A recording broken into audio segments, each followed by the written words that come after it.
In this video, I'm going to show you a couple of different ways to move tracks around and reorder them in Pro Tools.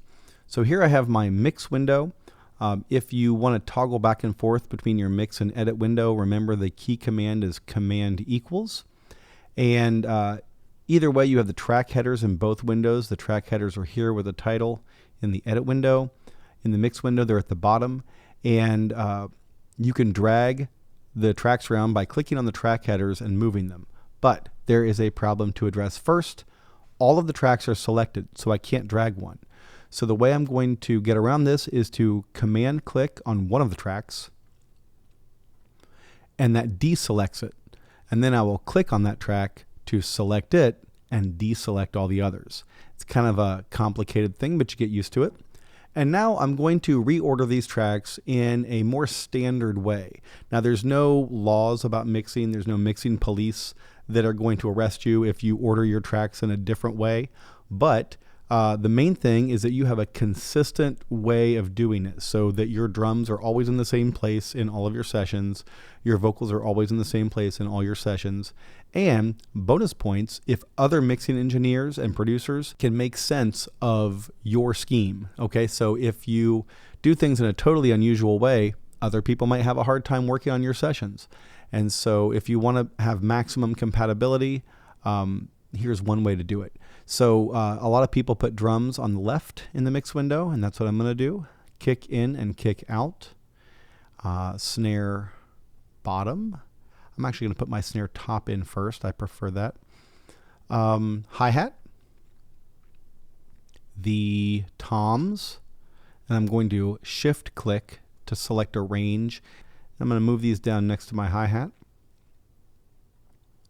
Next we have the overheads. And there is a room mic. This is the drum kit right here. Even though like a hi-hat is not a drum, right? It's a cymbal. It's part of the drum set. So we just call it all drums. Bass is next. And then I'm going to drag the Nord down here. The Nord is a keyboard. And if you didn't know that, you could just listen to the track and hear that it's a keyboard.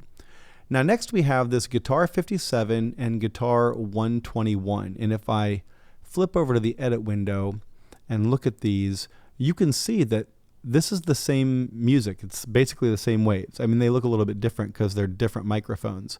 But what this was is one performance captured on two microphones at the same time. And this was an SM57 and a Royer 121.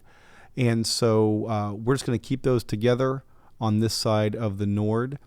And then we have a saxophone and two vocal tracks. And the vocal tracks are the same situation as the guitars. One performance recorded on two different mics at the same time that were both right in front of the singer. I was there for this recording session, and this was sort of a mic shootout situation where we were testing different mics. And so we've got a C12 and an iFet microphone. And I'm going to leave the saxophone because it's an instrument and all the rest of these are instruments. I'm going to leave it stuck on the instruments here, and then the vocals at the end. So this is the way I'm going to organize the session. Again, you could organize it a slightly different way, but just make sure you're consistent. Now, if I wanted to drag tracks in the track list, I can do that too. So if I wanted to drag that around, I guess this could be quicker because they're more compact. You have to move less space on the screen, a shorter distance. But either way, you can move tracks in the tracks list, or the track header here, or the track header here. You know, however you want to do it, you can move them.